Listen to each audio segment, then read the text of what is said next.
Alright, and here we are looking at Oratorio, a new rhythm action rail shooter for the NES, and I can safely say I've never experienced anything quite like this for the system.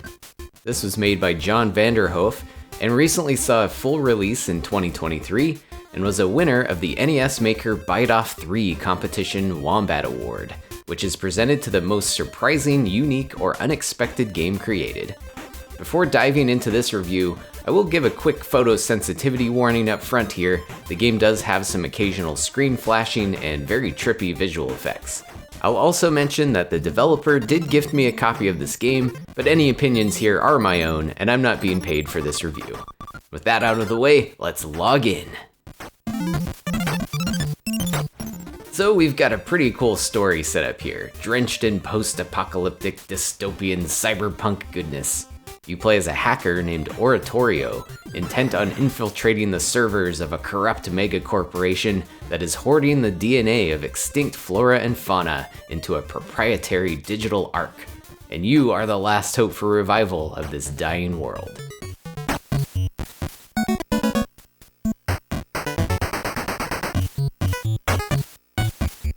The gameplay takes heavy inspiration from the games Rez and Child of Eden, works of Tetsuya Mizuguchi that were highly influential in integrating interactive synesthesia into video games, and they pushed forward an innovative combination of rhythm and on-rails shooter genres. Oratorio approaches this on an 8-bit platform by having you control an on-screen cursor, and each of your shots will create another layer of the musical soundtrack with an open-ended rhythm of your choosing. It might sound a little weird and choppy at first, but it won't take long until you get into a groove and blast away at the skittering robotic and bug-like enemies all over the screen.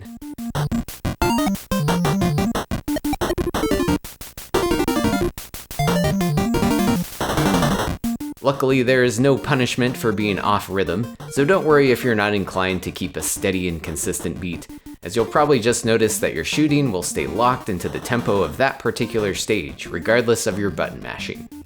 I'll also mention that Oratorio does not have that automatic lock-on mechanic of Rez, so you'll take a much more active role in being precise with your movement and shooting, especially as the speed of the enemies ramps up and their patterns get more erratic.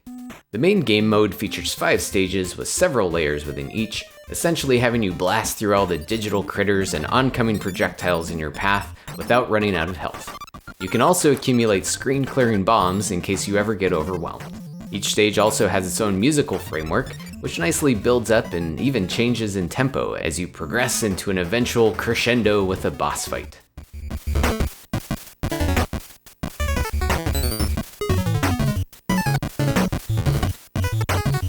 I was able to finish the main mode of the game in about an hour, but some other modes beyond that include Surf, which just lets you play without worrying about damage, and an endless score attack mode. Overall, I was really impressed on what was accomplished with this game. Visually, it's one of the most psychedelic experiences I've seen on the NES, with some really cool trippy backgrounds that change and evolve often, and I rarely experienced any slowdown despite the wealth of things happening on the screen. And even in those rare moments, the interactive musical backing was unaffected, so it was barely noticeable. I was also surprised that this was made with NES Maker, a beginner-friendly engine for making NES games. And this is by no means a knock against the software or anything, but once you play enough NES Homebrew, you can kind of tell when a game was made with one of the standard game templates that it offers. And Oratorio goes well off of that path, and into a genre hybrid that I can't think of any other examples of on the system.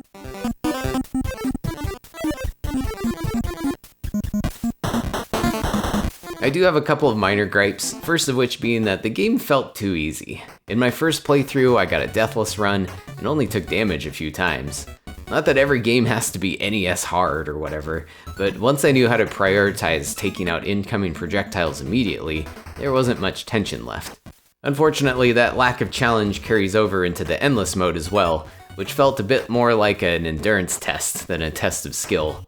I also found the scoring system to be flawed, as while there are optional target scores to be accomplished for each stage, you can honestly just farm points by letting enemies live a little bit longer and just keep shooting their projectiles. So that task feels more tedious than actually challenging. That being said, you can certainly impose your own challenges for this game, as I think it would be tough to pull off a damageless victory, or perhaps routing out a speedrun could also get pretty interesting.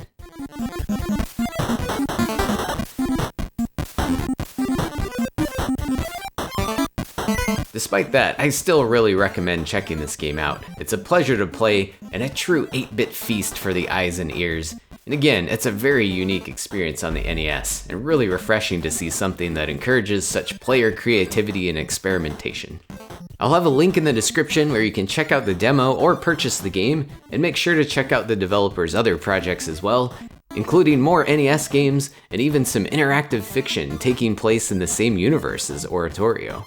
And if you're interested in more recently made games for the NES, check out this video I just finished that covers a bunch of really cool homebrew horror titles for the system. Thanks so much for watching, and we'll catch you next time.